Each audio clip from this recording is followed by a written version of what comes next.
Je, hii ni sanaa ya kipekee au ni ujinga uliopitiliza mipaka?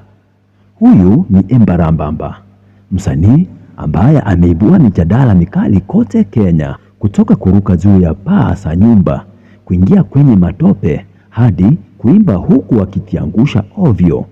Swali kubwa ni moja: je, anajua anachokifanya au anapoteza mwelekeo?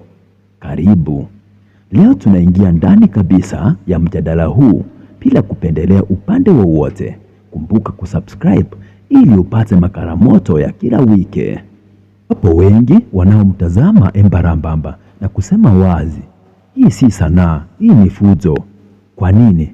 Kwa sababu tumezoea kuona gospel ikiwa ya utulivu, yenye heshima na mpangilio fulani. Lakini hapa tunapata mtu ambaye anakimbia kwenye mashamba, anaingia matopeni, anapanda miti na paa za nyumba. Kwa baadhi ya watu, hii inaonekana kama kupoteza mwelekeo wa muziki wa Injili.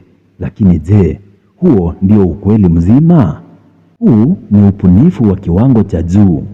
Tukigeuza upande mwingine wa shilingi, tunaona kitu tofauti kabisa.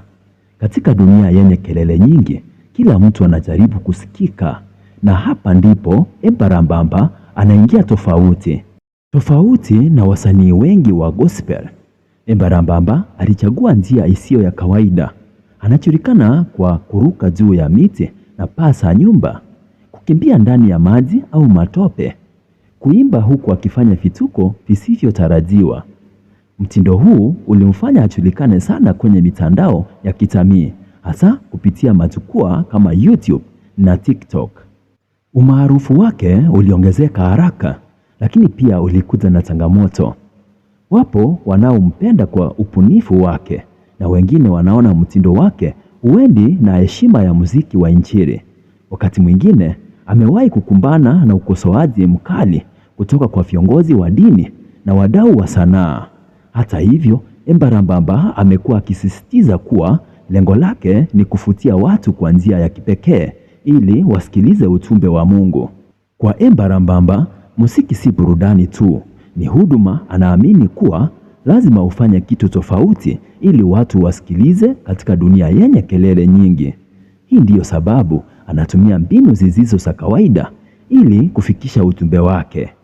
Licha ya utata, amefanikiwa kuvutia vijana wengi kwenye muziki wa Injili, kuonesha kuwa ubunifu hauna mipaka, kuweka Kisii kwenye ramani ya muziki wa Kenya. Kwa Embarambamba, muziki ni burudani tu, ni huduma. Anaamini kuwa lazima afanye kitu tofauti ili watu wausikilize katika dunia yenye kelele.